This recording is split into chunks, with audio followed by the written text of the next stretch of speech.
अस्सलामु अलैकुम प्यारे भाइयों और बहनों, आज हम उस दिन का जिक्र करने जा रहे हैं जो इंसान की पूरी जिंदगी का सबसे बड़ा मुकदमा होगा, क़यामत का दिन। जब इस दुनिया की तमाम छोटी बड़ी निशानियां पूरी हो जाएंगी, तब क़यामत का आगाज होगा।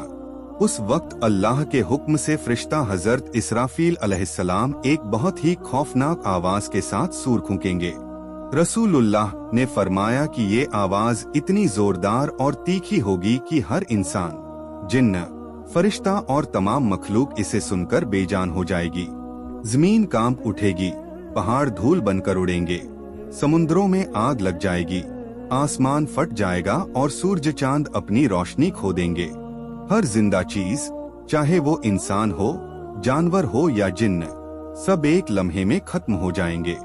यहाँ तक कि मलकुल मौत का फरिश्ता भी अपनी जान अल्लाह के हवाले कर देगा।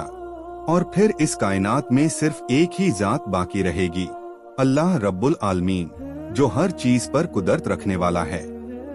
फिर अल्लाह ताला आवाज देंगे, कहाँ हैं वो जो जमीन पर खुद को बड़ा समझते थे, आज हुकूमत किसकी है? और खुद ही जवाब देंगे, अल्लाह वाहिद काहिर के अलावा किसी की नहीं। इसके बाद अल्लाह ताला दोबारा नई जमीन और नया आसमान बनाएंगे। न उसमें पहाड़ होंगे, न समुंदर, न कोई दरख्त, बल्कि वो एक सफेद समतल मैदान होगा जो अल्लाह के नूर से चमक रहा होगा। इंसानों को दोबारा उठाने के लिए अल्लाह आसमान से एक खास बारिश बरसाएंगे।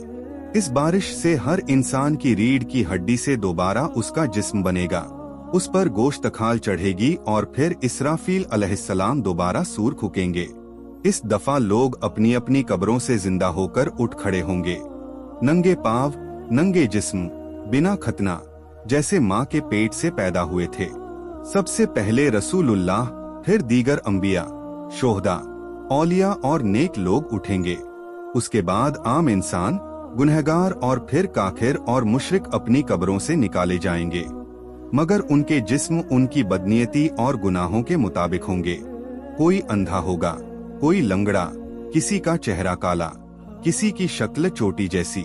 काफिर इस अचानक उठने और नंगी हालत में मौजूदगी से घबरा जाएंगे, दिल कांपेंगे, आंखें पत्थर हो जाएंगी और जुबानें बंद हो जाएंगी।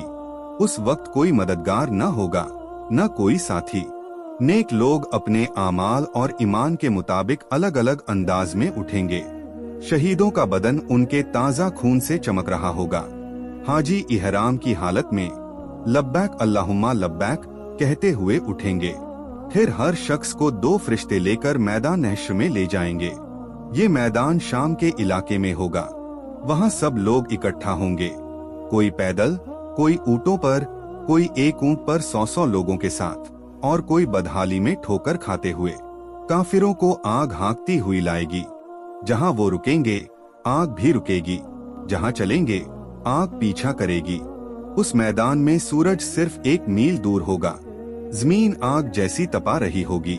लोग पसीने में डूबे होंगे, किसी का पसीना टखनों तक, किसी का कमर तक, किसी का कानों तक, और कोई उसमें डूबा हुआ होगा। 5000 साल तक लोग इसी हालत में खड़े रहेंगे, भूख और प्यास से बेहाल होकर अल्लाह से इल्तिजा करेंगे, या अल्लाह हिसाब शुरू कर दे, चाहे हमें जहन्नुम में ही क्यों न भेज दे। ChatGPT से इलाहा इल्लल्लाह कहा था। फिर अल्लाह ताला जहन्नुम पर अपना फजल फरमाएंगे और ऐसे बंदों को भी जन्नत में दाखिल कर देंगे जिन्होंने तहे दिल से एक बार ला इलाहा इल्लल्लाह कहा था, लेकिन उनके आमाल बहुत कमजोर थे, यहाँ तक कि उनकी नेकियां गुनाहों के मुकाबले में ना के बराबर थीं।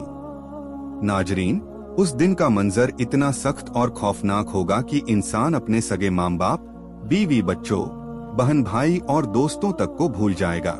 हर शख्स सिर्फ अपनी जान की फिक्र करेगा। कुरान कहता है, जिस दिन आदमी अपने भाई से भागेगा, और अपनी माँ से और अपने बाप से, और अपनी बीवी और अपने बेटों से भी,